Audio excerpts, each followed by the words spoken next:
Om Ajnanatimirandhasya Jnananjana Shalakaya Chakshurunmilitam Yena Tasmai Shri Gurave Namaha. Welcome to the celebration of Sri Krishna Janmashtami, which is being conducted here at ISKCON Salem and in many hundreds and thousands of ISKCON centers all over the world. Definitely Krishna is a very important person. If he wasn't important, we wouldn't be celebrating his appearance, especially considering that Krishna appeared in this world more than 5,000 years ago. Generally, people, however important they may be, in course of time, they are forgotten. But Krishna will never be forgotten, because he is not an important person like any important person of this world. But he is so important that the whole universe and everything in it depends on him for its very existence. So Krishna is by far the most important person who ever appeared in this world. So that's one reason that we won't forget him. 5,000 years from now also, Sri Krishna Janmashtami will be celebrated in this way. So we celebrate because Krishna is important, and we celebrate because Krishna is very dear to all of us. Krishna is the very best friend of every living being. Suhridam sarvabhutanam. Krishna states in Bhagavad Gita that he is the very intimate, heart-to-heart friend of every living being. So we cannot forget Krishna. Actually, this material world is a place for the rebellious jivas. We come to this world, unfortunately, to forget Krishna. But persons who are more pious, even in this dark material world, they will also remember Krishna. Now, Krishna has no need to come to this world, but he comes to this world just to remind us that our real loving position is in relationship with him. So that we don't forget Krishna more and more, he appears within our midst. Krishna states in Bhagavad Gita, Yada yada hi dharmasya glanir bhavati bharata abhyuthanam adharmasya tadatmanam srijamyaham. Whenever there is a decline in dharma and an increase in adharma, at that time Krishna says, I appear within this world. So this was the position in the world a little over 5,000 years ago. Toward the end of Dwarapa Yuga, the earth was overburdened by the presence of many demoniac kings. The earth can bear many weights. So many mountains are held very easily on the surface of the earth. But the earth finds the presence of even one sinful person to be a great burden for her. So toward the end of Dwarapa Yuga, there were many demoniac kings present on the earth who were personally practicing and encouraging others also to engage in sinful activities. Sinful activities such as taking meat, slaughterhouse meat purchased from shops, and drinking alcohol. So these are all very sinful activities. So the earth was feeling overburdened. And Bhumi Devi, the personality of the earth, in distress, she approached Lord Brahma. And Brahma, he took all the leading demigods to the shore of the ocean of milk, within which resides Sri Kshirodakashayi Vishnu. So the demigods, they couldn't come directly close to Vishnu, but from the shore of the ocean of milk, they offered prayers. and they expressed they conveyed to Vishnu the distressful position that the earth was in. So the demigods, after praying in this way, they received instruction by an incorporeal voice. That means Akashavani. And that aerial voice told the demigods to take birth on the earth, specifically in the dynasties of Yadu, Vrishni, Andhak and Bhoja. And Lord Vishnu said that you go ahead, I'll come a little later. So the many demigods appeared on this earth, and eventually Krishna also appeared. Krishna appeared from the womb of Devaki. Now, at that time, Devaki, along with her husband Vasudeva, was imprisoned by the demoniac king Krsna. Krsna was actually the brother of Devaki, and he was the king of Mathura.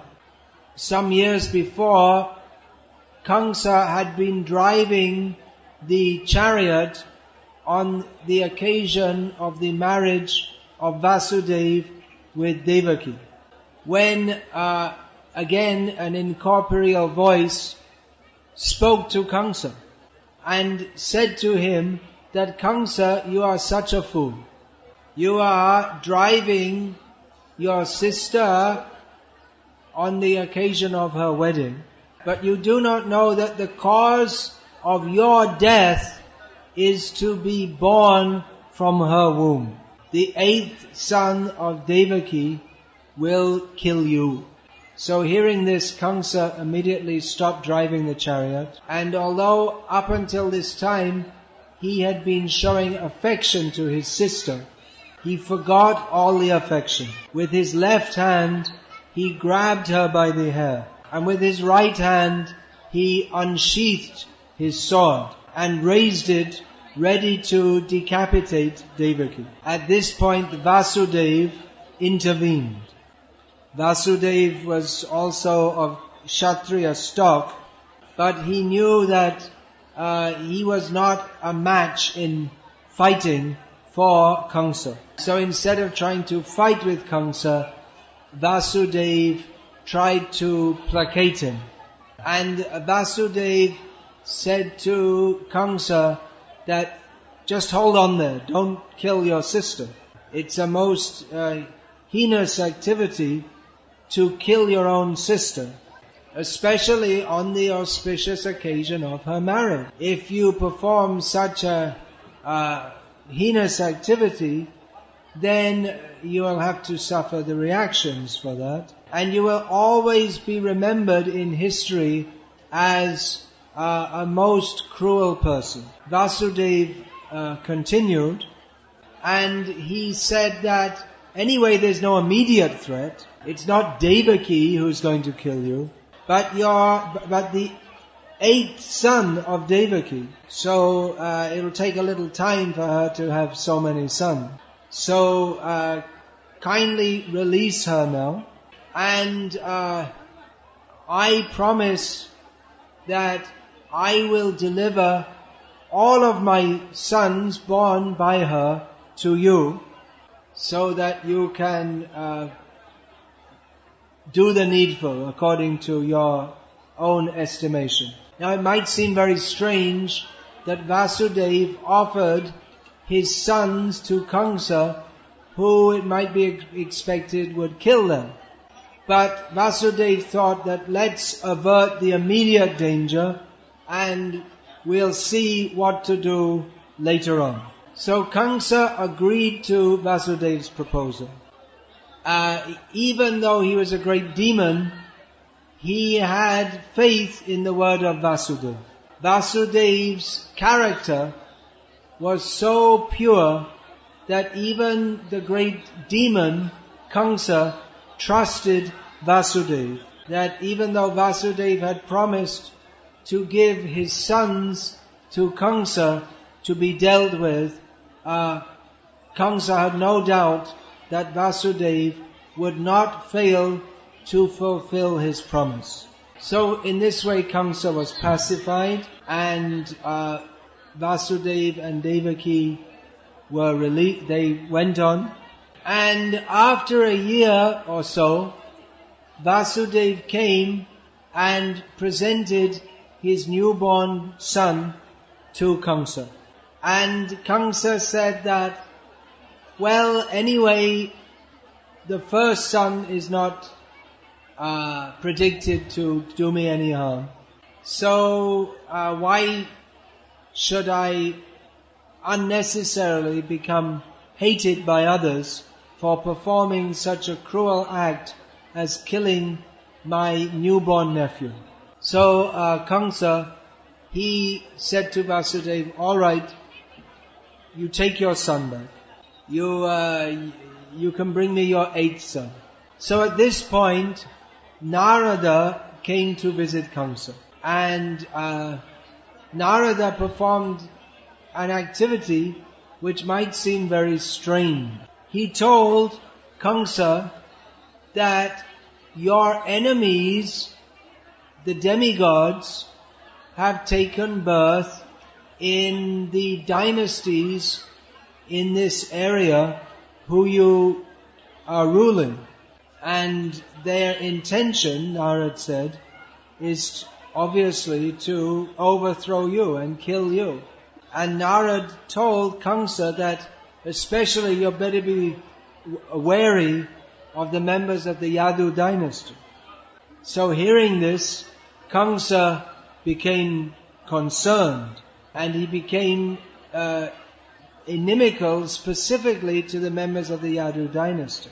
And because Vasudeva was in the Yadu dynasty, and already it was predicted that the 8th son of Vasudeva would kill Kamsa. So Kamsa imprisoned Vasudeva and Devaki. And although he had previously agreed to release the first son, he killed that first son. He thought, better be safe than sorry. If the 8th son is meant to kill me, then the others, they may also cause me harm or even attempt to kill me also. Now, why did Narada, who is a great devotee of Vishnu, inform Kamsa in this way? So Narada was effecting the situation in which Krishna would appear. Narada wanted to make it worse so that Krishna would appear and rectify that whole situation. So Narada is famous for sometimes stirring up the situation.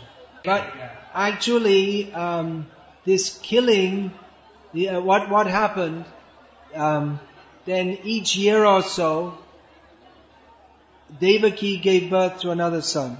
And upon their birth, Kamsa would kill them. He no longer cared about his reputation. He simply wanted to save his life. So this was very distressing, of course, to Vasudeva and Devaki, and to all their relatives. So again, why did Narada why did he affect such a nasty activity of Kamsa? So there's a great history behind that. There's not so much time now to relate it all. But actually these boys that were born, they were cursed to take birth on this planet. They were sons of the Rishi Marichi. So they were cursed to take birth on this planet. But then when they'd finished their time on this planet, they could go back to the godly existence. So by arranging for them to be killed, it was actually a boon for the jivas who were the sons of Devaki, because instead of staying on this planet, they went back to the upper worlds. So in this way, after each year or so, a son was born to Devaki, and Kamsa would kill them, one after the other. 1, 2, 3, 4, 5, 6, 7 sons were killed in this way by Kamsa. Then Kamsa became most apprehensive, and Devaki became pregnant again. While Devaki was pregnant, the demigods who had already taken birth on earth, but they retained their position also in the higher planets, they came and prayed to Krishna, who was in the womb of Devaki. Meantime, Kamsa was becoming more and more nervous. And eventually, during the dark night, the Ashtami in the Krishna Paksha, it was a very dark night, Krishna was born. He first showed a 4-handed form, baby Krishna, but his mother requested that you don't retain a 4-handed form, you take a 2-handed form. So, it was very dark. Anyway, it's dark at this, but because it was the rainy season, the sky was covered with clouds, no moon or stars were visible. It was gently raining, very pleasantly. You know, in this season, if there's gentle rain, that makes a very pleasant temperature. So Devaki and Vasudeva, they offered prayers to Krishna, knowing they knew that even though he was appearing as their son, he is the Supreme Personality of Godhead. So by the arrangement of Krishna's Yoga Maya, the prison doors became open, and the guards became fast asleep. So Vasudeva, he wanted to take his newly born child away for safety. So he thought to take Krishna to the other side of the Yamuna river, to Vrindavan, where Nanda, who was the half-brother of Vasudeva, resided. So Vasudeva, he took baby Krishna, just born, in a basket on his head. And in the darkness of the night, there was no one there to apprehend him, and he proceeded toward the bank of the Yamuna. But how could he cross? It was the rainy season, and the Yamuna was in spate, and there was no sign of any boat. At that point, the Yamuna opened and offered a path for Vasudeva to walk through. So Vasudeva walked through that channel which the Yamuna had offered. With all around him the waters were swirling, but there was he was able to walk through. Yamuna allowed him by offering a path. So Ananta Shesh, he came and formed an umbrella for Krishna. But when Vasudeva was halfway over the river, the baby fell out from the basket into the water of the Yamuna. And Vasudeva became mad with distress.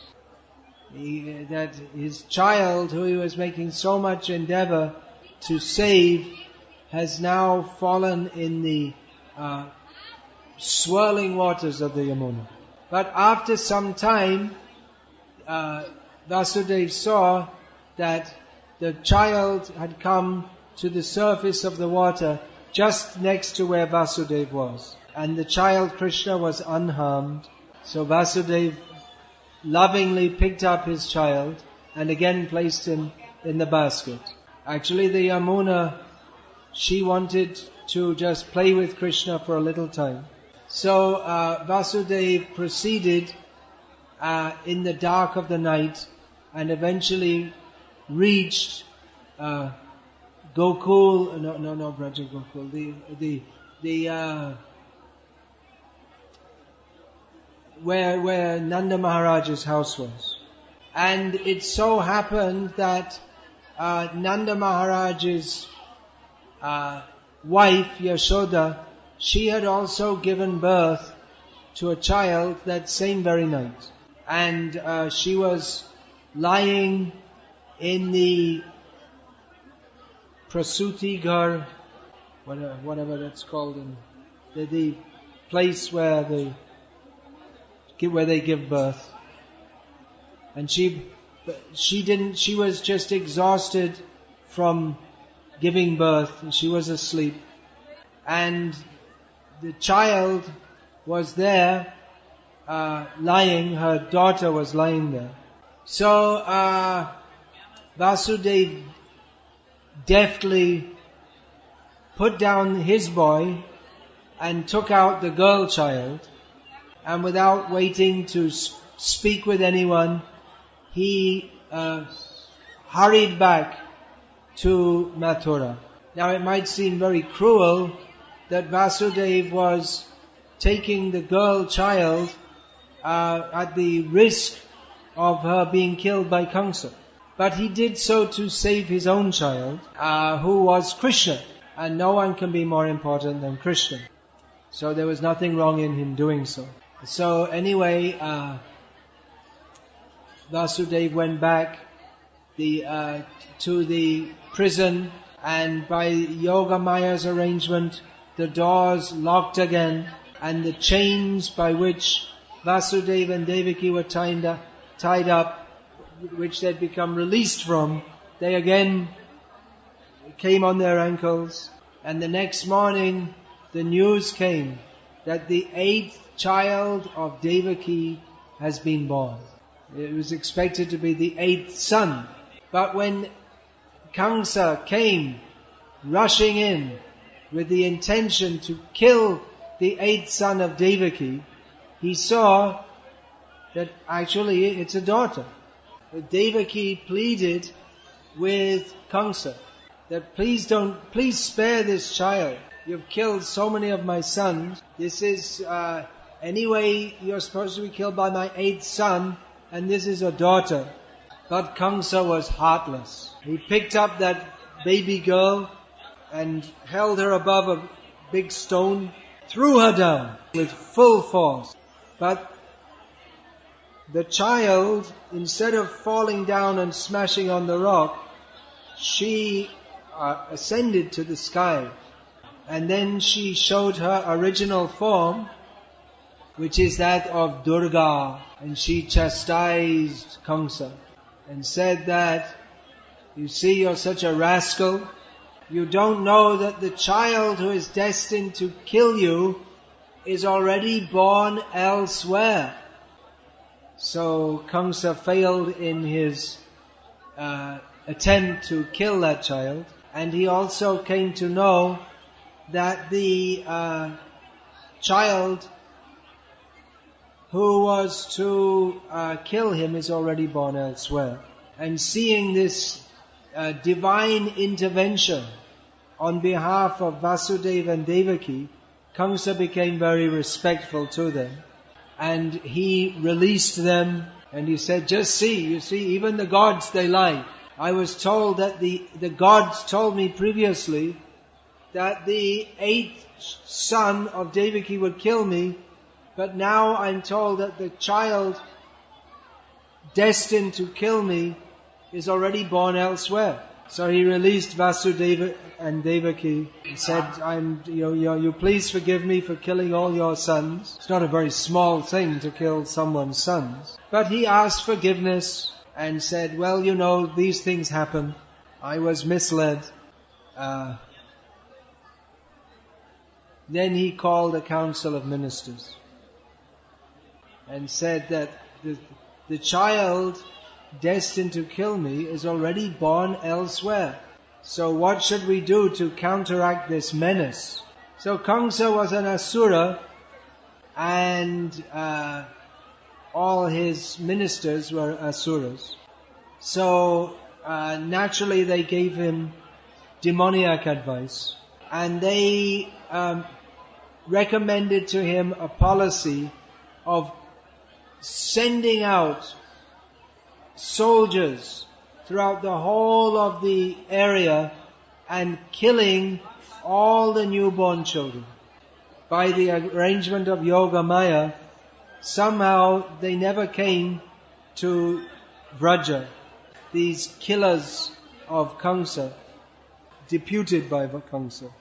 They never came to any homes of devotees, but they ended up killing only the newly born children of the demoniac families. Now, actually, Krishna, who was to kill Kamsa, had been born elsewhere, because he was simultaneously born along with Durga. He was born as the twin child of Yashoda, and when he was also born at the same time as the son of Devaki. So when Vasudeva brought Krishna from Mathura, he didn't see the Krishna who was born to Yashoda. So he just left the child Krishna beside Yashoda, and these two forms of Krishna, they merged into one. So that is a summary of Krishna Janma Leela, and you'll find all the Leelas of Krishna are summarized in this book. It is called Krishna, the Supreme Personality of Godhead. So this is the appearance day of Krishna, and if you don't have this book in your home, you can have Krishna appear in your home in the form of this book. Everyone should have in their home this book of the pastimes of Krishna, so that you can also tell your children about this. So please be sure before you leave here to get a copy of this book, Krishna, the Supreme Personality of Godhead. And if you already have a copy at home, then take another one and gift it to one of your friends. This book is available in English, Tamil, Telugu, and various other languages. We also have Bhagavad Gita as it is, Bhagavad Gita Unmai Uravil. So these two books are most essential. They are the instructions given by Krishna and the pastimes of Krishna. So if anyone likes, if you'd like to take these books, I could also sign them as a form of blessing. We have our book table outside. You can bring the book here and I'll sign it. Hare Krishna, Krishna Krishna, Hare Hare, Hare Rama, Hare Rama.